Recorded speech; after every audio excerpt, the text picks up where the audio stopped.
welcome to the London Property Podcast, the home of super prime. Today, we're in conversation with Johanna Molineus, who has an architectural firm in London.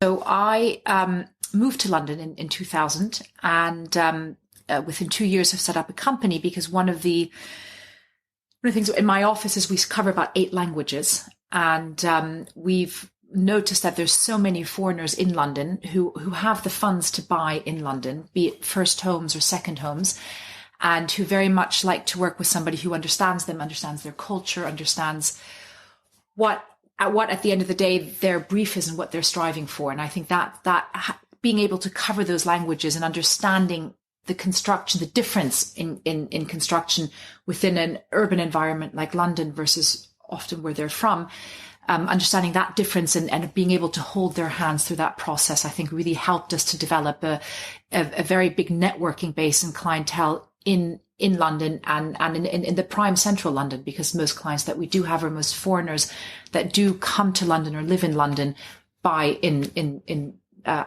prime London. So what would you say is your kind of unique way of taking on a project?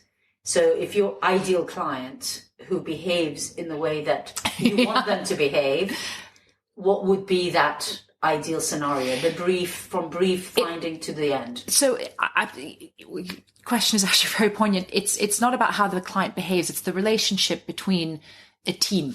And the relationship starts with the client, the architect, and the contractor. And then you have a whole bunch of sub-consultants, which tend to work under or with the architect, but the architect will be the lead consultant. And I think if that triangle works, so if the client, the architect, and ultimately the contractor who's building the property, if the three of them work well together, you'll get the ultimate project. You will get the best project. You will get the best design from the architect. You will get great communication. You will get contractors, if you pay them on time. Ironically, most of them tend to stay in budget. It's often the client's extras and then that tip the budget. But if you have, so when you ask about clients behaving, it's more about understanding and trusting your architect and trusting your team, your professional team, and taking that advice on board, and then acting accordingly. And every single client that we've had who have taken that advice on board, we've had incredibly successful projects that finished on time, that were within budget, that were within, because we had a very good working relationship. And would you say that the majority of the people who come to you are coming through word of mouth and recommendations rather than you actually trying to publicly advertise for people? So we've had most of our, for the last 20 years, it's all been word of mouth. Everything's been word of mouth. And we fly a little bit under the radar, which is something that I also want to have. We have our offices, we're 12 architects. And I'd like to keep it that size, so we can dedicate and give our clients that hand-holding process, which we value so much in any of the projects, and which also our clients value very much. So everything is word of mouth. And we're also thankfully now at a stage where, and it's almost like an interview process on both sides. So the architect gets interviewed by the client. So when we get recommended to work for somebody, the client will sit down with us and we'll discuss the brief. And it's almost like a interview process, whether or not they like us. It's incredibly important that, and my advice to any client would be to speak with not as many architects as possible, because it just gets a bit confusing, but to definitely have at least 3 architects that they speak with, because it's a very important relationship that you're going to have with the architect. Most projects tend to be, if they're sizable projects, at least 1 year, if not more. It's not a very straightforward process with the councils. Most prime central London properties are either listed or are within a conservation area. So there'll be quite a few trials and tribulations with the council and getting the permissions. And you need to have that trust in your architect, because it's all about programming. It's about making sure that they not only have your back, but that they will work on behalf of the project. And sometimes you'll get bad news from the architect, but you need to know that the architect that it's the trust, but that the architect is doing the best for the project and making sure that they manage the client's expectations. And I think often If that's not in sync, that's where things can go wrong. So just coming back to your question, it's very important that the clients speak to various architects just to make sure that they hire a firm of architects where they know that or feel that they can trust, because it is going to be a fairly long process and a fairly long relationship. Yeah, so you have to have the ingredients right so that the relationship doesn't break down. Correct. And do you tend to do more owner-occupier things? Or let me ask you another question. So when you're doing something for owner-occupations versus investment, what's the kind of different attitude you take towards it, or different way of looking at the project? Well, so we have, we do a little bit of everything, and also answering your first question about whether or not they're mainly private clients and how we get the clients, if we're recommended or not. So in answer of all of these questions, we have, I would say, half of our clients are private clients. So they're end users, which is word of mouth. We have another half. We work for a lot of estates. We work for the Bedford Estates, Grosvenor Estates. We've done some work for the Howard de Walden Estates, and it's almost like a development for them, which they will then let out. So it's quite similar to having investments. We have done for some of our clients, private clients, who've done similar to this Muse House, which we're going to be talking about in a minute, where they will buy this for their children, or they will rent it out for a while and it's just an investment.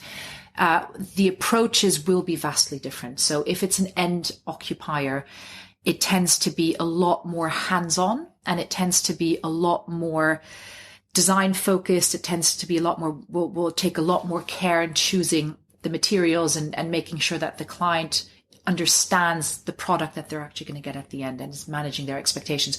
When we have an investment property, it's easier for us because there's less attachment to the building. And we're always very careful. We don't follow trends at all. We're quite a unique small practice. We don't go crazy either. It's all about elegance and mindfulness, and we work with real materials. So it's something that's lasting and that will really be there with you for a very long period of time, and which is incredibly important for us. And it's ironically, we've had very good feedback from investors and from people renting those properties. So going for the classical style, so it doesn't date. Correct. When we get an initial phone call or an initial email asking, be it investment or be it an end user, about a potential property, I will ask some questions ahead of time, if it's the first time they're building or not, if how much experience they have. Obviously, I'll ask how they got our number.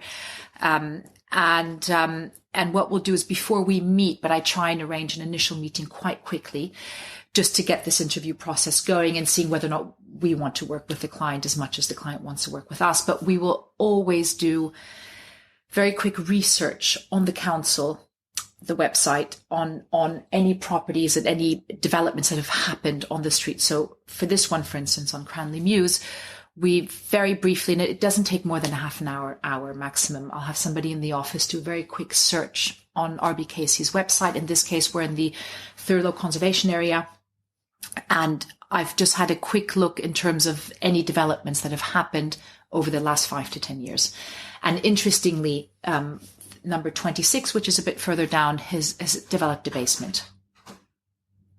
So that will add value and square footage to the house, obviously. Absolutely. And when you've if you then, on the same subject, talk about the features that you would restore. Yeah. So that when we're looking outside, 26 is all the way at the other end on the right hand side, so you can do that.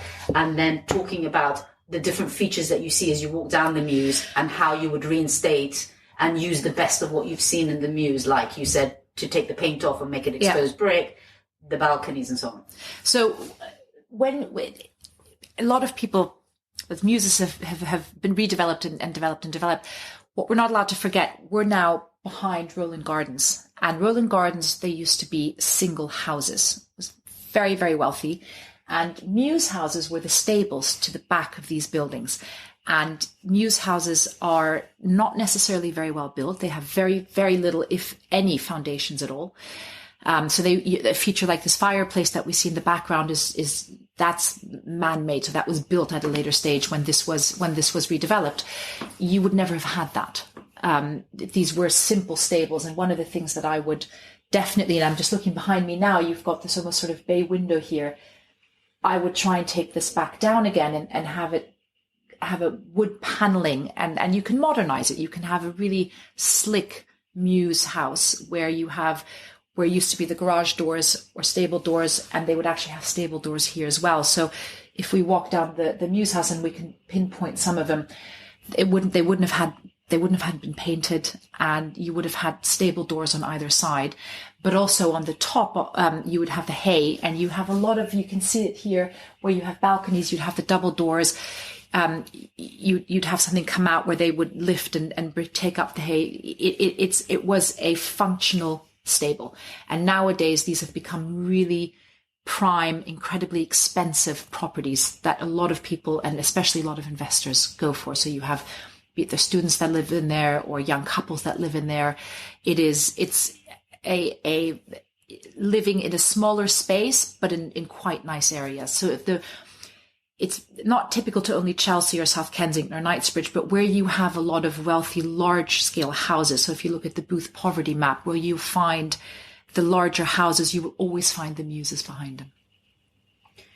And when you were walking down the Mews, what are some of the features that you noticed that you'd like to try and reinstate should you be redeveloping this Mews? So with this Mews, I would definitely redevelop the backdrop here. So the bay, I would take this further down. I would put stable doors back in, same as next door where the kitchen is.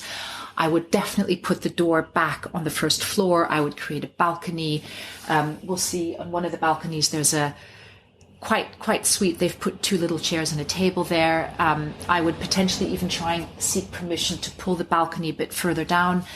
I would reinstate the double windows, sash windows to the top. When I say reinstate, they wouldn't have been there originally. They would have been openings, but they would not have been sash windows. But I would, or potentially 1 sash window, but there's a lot of precedence of 2 windows up there. That's something that I would do, because a Mews house, one of the typical features, it's 2 stories. So you've got ground and first floor, and they wouldn't have been built higher. So often in Mewses, you don't get very much light. So you've got the larger buildings on either side of the Mewses, which were the dominant, and the properties themselves. And then you'd have the Mewses where the stables were behind them. And the Mews are often, this Mews is quite wide, but you'll often find that the Mewses are a little bit thin, not quite as wide, and they don't get a lot of light. So I would try and maximize the light wherever possible. A lot of these properties here have very large skylights. That's something I would definitely go for. In terms of planning, that wouldn't be an issue because it's not visible from the street. I would again do the balcony, the door, and then I would reinstate the second window. There's 2 small windows, which we'll see in a little bit, that I would just enlarge. I would actually consider building a basement, even though you can't put a bedroom in the basement because we wouldn't have natural ventilation.